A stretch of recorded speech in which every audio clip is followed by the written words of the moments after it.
हर हर महादेव दोस्तों, आपका हमारे यूट्यूब चैनल पर स्वागत है। आज का जो विषय है वो पंचाक्षर और षडाक्षर मंत्र की महिमा से संबंधित है। पंचाक्षर विद्या में किस तरह से समस्त संसार विद्यमान है, उसकी उपदेश की परंपरा क्या है, और आप में से बहुत से लोगों को भगवान शिव के पंचाक्षरी मंत्र के बारे में तो ज्ञान है, पर आप में से बहुत से लोगों को देवी रूपा पंचाक्षरी विद्या का ज्ञान नहीं है। तो उसी विषय में हम जानकारी की चर्चा करेंगे। और जैसे कि हर मंत्र के ऋषि, छंद, देवता, बीज और शक्ति आदि का वर्णन किया जाता है, तो जो भी पंचाक्षर मंत्र का जप करता है या जो भी पंचाक्षर मंत्र या षडाक्षर मंत्र का जप करना चाहता है, तो उसे इन सब की जानकारी होना बहुत ही ज़रूरी है। तो हम पंचाक्षरी विद्या के या षडाक्षर मंत्र के ऋषि, छंद, देवता, बीज, शक्ति तथा अंगन्यास आदि का विचार करेंगे। तो इसी विषय में हमें शिव महापुराण के द्वितीय खंड में इसका विस्तृत उल्लेख प्राप्त होता है, जिसमें माता पार्वती भोलेनाथ से इस विषय में चर्चा करती है।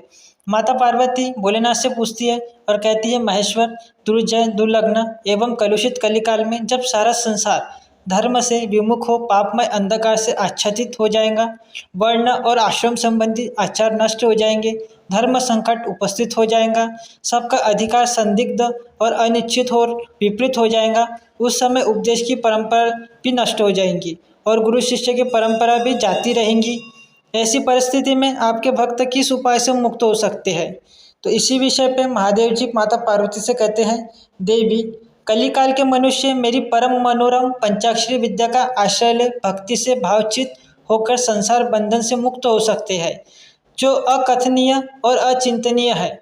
उन मानसिक, वाचिक और शारीरिक दोषों से जो दूषित, कृतघ्न, निर्दय, छली, लोभी और कुटिल चित्त है, वे मनुष्य भी यदि मुझ में मन लगाकर मेरी पंचाक्षरी विद्या का जप करेंगे, उनके लिए यह विद्या ही संसार भय से तारने वाली होंगी। देवी, मैंने बारंबार प्रतिज्ञा पूर्वक यह बात कही है कि भूतल पर मेरा पतित हुआ भक्त भी इस पंचाक्षरी विद्या के द्वारा बंधन से मुक्त हो जाता है। इस पर माता कहती है, यदि मनुष्य पतित होकर सर्वदा कर्म करने योग्य न रह जाए, तो उसके द्वारा किया गया कर्म नरक की ही प्राप्ति कराने वाला होता है। ऐसी दशा में पतित मानव इस विद्या द्वारा कैसे मुक्त हो सकता है? इस पर महादेव जी उत्तर देते हैं, कहते हैं, तुमने यह बहुत ठीक बात पूछी है, अब इसका उत्तर सुनो। पहले मैंने इस विषय को गोपनीय समझकर अब तक प्रकट नहीं किया था। यदि पतित हुआ मनुष्य मोहवश अन्य मंत्रों के उच्चारण पूर्वक मेरा पूजन करे तो निसंदेह नरकगामी हो सकता है, किंतु पंचाक्षर मंत्र के लिए ऐसा प्रतिबंध नहीं है। जो केवल जल पीकर और हवा खाकर तप करते हैं तथा दूसरे लोग जो नाना प्रकार के दूसरे व्रतों द्वारा अपने शरीर को सुखाते हैं, उन्हें इस व्रतों द्वारा मेरे लोक की प्राप्ति नहीं होती, परंतु जो भक्तिपूर्वक पंचाक्षर मंत्र से एक ही बार मेरा पूजन कर लेता है, वह भी इस मंत्र के ही प्रताप से मेरे धाम में पहुंच जाता है। इसीलिए तप, यज्ञ, व्रत और नियम पंचाक्षर द्वारा मेरे पूजन की करोड़वीं कला के समान भी नहीं है। कोई बद्ध हो या मुक्त, जो पंचाक्षर मंत्र के द्वारा मेरा पूजन करता है, वह अवश्य ही संसार पास से छुटकारा पा जाता है। रुद्र भक्ति से रहित अथवा रुद्र भक्ति से युक्त जो पतित अथवा मूर्ख मनुष्य भी पंचाक्षर से एक बार मेरा पूजन कर लेता है, वह मुक्त हो जाता है। देवी, ईशानादि जो 5 ब्रह्म रूप है मेरे, जिसके अंग है, वह षडाक्षर या पंचाक्षर मंत्र के द्वारा जो भक्ति भाव से मेरा पूजन करता है, वह मुक्त हो जाता है। कोई पतित हो या अपतित, वह इस पंचाक्षर मंत्र के द्वारा मेरा पूजन करे। मेरा भक्त पंचाक्षर मंत्र का उपदेश गुरु से ले चुका हो या नहीं ले चुका हो, वह क्रोध को जीतकर इस मंत्र के द्वारा मेरी पूजन किया करे। जिसने मंत्र की दीक्षा नहीं ली है, उसकी अपेक्षा दीक्षा लेने वाला पुरुष कोटि कोटि गुना अधिक माना गया है। अतः देवी, दीक्षा लेकर ही इस मंत्र से मेरा पूजन करना चाहिए। जो इस मंत्र की दीक्षा लेकर मैत्री, मुदिता अर्थात करुणा और उपेक्षा आदि गुणों से युक्त तथा ब्रह्मचर्य परायण हो भक्ति भाव से मेरा पूजन करता है, वह मेरी समता प्राप्त कर लेता है, अर्थात वह शिव रूपी हो जाता है। इस विषय में अधिक कहने से क्या लाभ? मेरे पंचाक्षर मंत्र में सभी भक्तों का अधिकार है, इसलिए वह सर्वश्रेष्ठ मंत्र है। पंचाक्षर के प्रभाव से ही लोक, वेद, महर्षि, सनातन धर्म, देवता तथा यह संपूर्ण जगत टिके हुए है। देवी, प्रलय काल आने पर जब चराचर जगत नष्ट हो जाता है और सारा प्रपंच प्रकृति में मिलकर वहीं लीन हो जाता है, तब मैं अकेला ही स्थित रहता हूँ, दूसरा कोई नहीं रहता। उस समय समस्त देवता और शास्त्र पंचाक्षर मंत्र में ही स्थित होते हैं, अतः मेरी शक्ति से पालित होने के कारण वे नष्ट तो नहीं होते। तदनंतर मुझसे प्रकृति और पुरुष के भेद से युक्त सृष्टि का निर्माण होता है। तत्पश्चात त्रिगुणात्मक मूर्तियों का संहार करने वाला अवान्तर प्रलय होता है। उस प्रलय काल में भगवान नारायण देव मायामय शरीर का आश्रय ले जल के भीतर शेष शैया पर शयन करते हैं। उनके नाभि कमल से पंचमुख ब्रह्मा जी का जन्म होता है।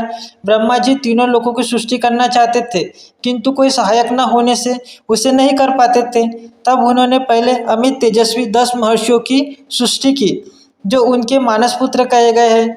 उन पुत्रों की सिद्धि बढ़ाने के लिए पितामह ब्रह्मा ने मुझसे कहा, महादेव महेश्वर, मेरे पुत्रों को शक्ति प्रदान कीजिए।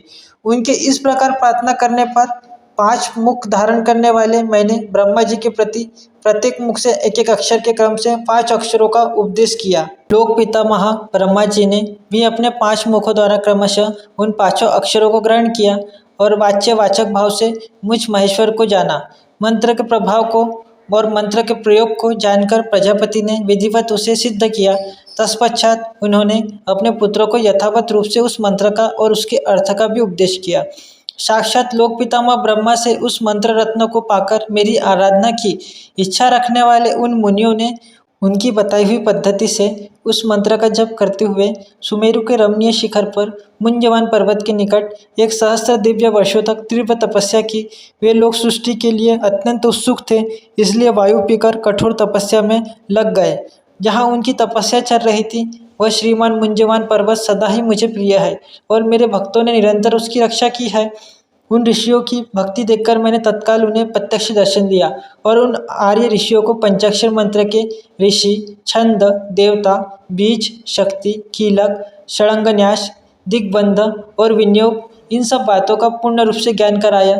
संसार की सृष्टि बढ़े इसके लिए मैंने उन्हें मंत्र की सारी विधियाँ बताई। तब वे उस मंत्र के महात्म्य से तपस्या में बहुत बढ़ गए और देवताओं, असुर और तथा मनुष्यों की सृष्टि का भली भांति विस्तार करने लगे। अब इस उत्तम विद्या पंचाक्षरी के स्वरूप का वर्णन किया जाता है। आदि में नमः पद का प्रयोग करना चाहिए, उसके बाद शिवाय पद का। यही वह पंचाक्षरी विद्या है जो समस्त श्रुतियों की शिरमौर है, अर्थात सभी श्रुतियों की जननी है तथा संपूर्ण शब्द समुदाय की सनातन बीज रूपिणी है। यह विद्या पहल मेरे मुख से ही निकली थी, इसलिए मेरे ही स्वरूप का प्रतिपादन करने वाली है। इसका एक देवी के रूप में ध्यान करना चाहिए। वह देवी इस प्रकार है। इस देवी की अंग कांति तपाए हुए स्वर्ण के समान है। इसके पिन पयोधर ऊपर को उठे हुए हैं। यह 4 भुजाओं और 3 नेत्रों से सुशोभित है। इसके मस्तक पर बाल चंद्रमा युक्त मुकुट है। 2 हाथों में पद्म और उत्पल है। अन्य 2 हाथों में वरद और अभय की मुद्रा है। मुखाकृति सौम्य है। यह समस्त शुभ लक्षणों से संपन्न तथा संपूर्ण आभूषणों से विभूषित है। श्वेत कमल के आसन पर विराजमान है। इसे काले काले घुंघराले केश बड़ी शोभा पा रहे हैं। इसके अंगों में 5 प्रकार के वर्ण हैं जिनकी रश्मियाँ प्रकाशित हो रही है। यह वर्ण है पीत, कृष्ण, धूम्र, स्वर्णिम तथा रक्त। इन वर्णों का यदि पृथक पृथक प्रयोग हो तो इन्हें बिंदु और नाद से विभूषित करना चाहिए। बिंदु की आकृति अर्ध चंद्रमा के समान है और नाद की आकृति दीप शिखा के समान है।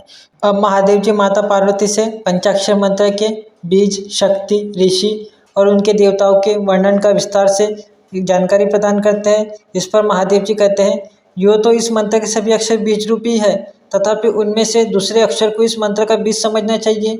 दीर्घ स्वर पूर्वक जो चौथा वर्ण है उसे कीलक और 5वें वर्ण को शक्ति समझना चाहिए। इस मंत्र के वामदेव ऋषि है और पंक्ति छंद है। मैं शिव ही इस मंत्र का देवता हूँ। गौतम, अत्रि, विश्वामित्र, अंगिरा और भारद्वाज ये नकारादि वर्णों के क्रमशः ऋषि माने गए हैं।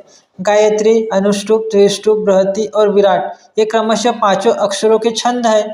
इंद्र, रुद्र, विष्णु और ब्रह्मा और स्कंद ये क्रमशः उन अक्षरों के देवता है जो पंचाक्षर मंत्र है।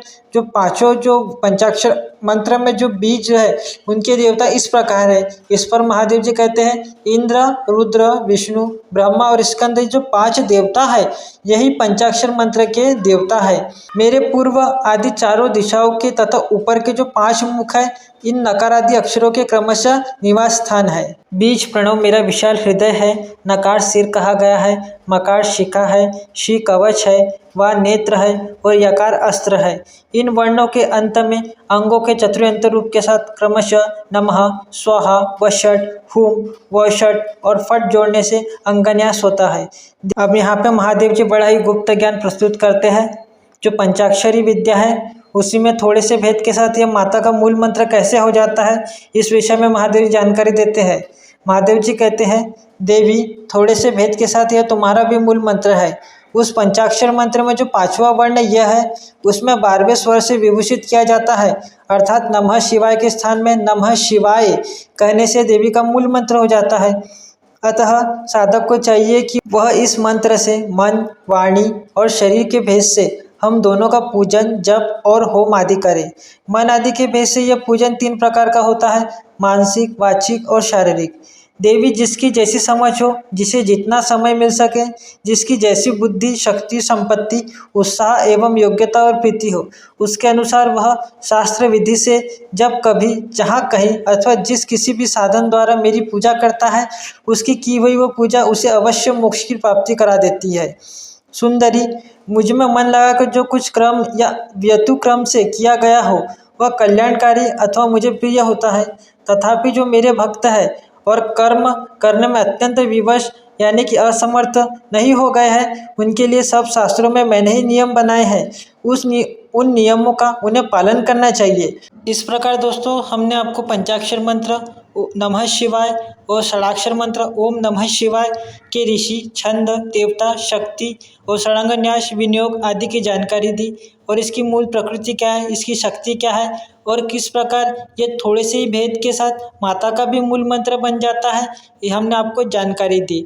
आपको इन सभी नियमों का पालन करना चाहिए और जो भी शिव भक्त पंचाक्षरी विद्या का और या षडाक्षरी विद्या का जप करना चाहता हो या जप करता हो उन्हें इन सब की जानकारी होना अत्यंत जरूरी है, क्योंकि इसकी जानकारी के बिना उन्हें पंचाक्षरी विद्या का फल प्राप्त पूर्णतः नहीं हो सकता।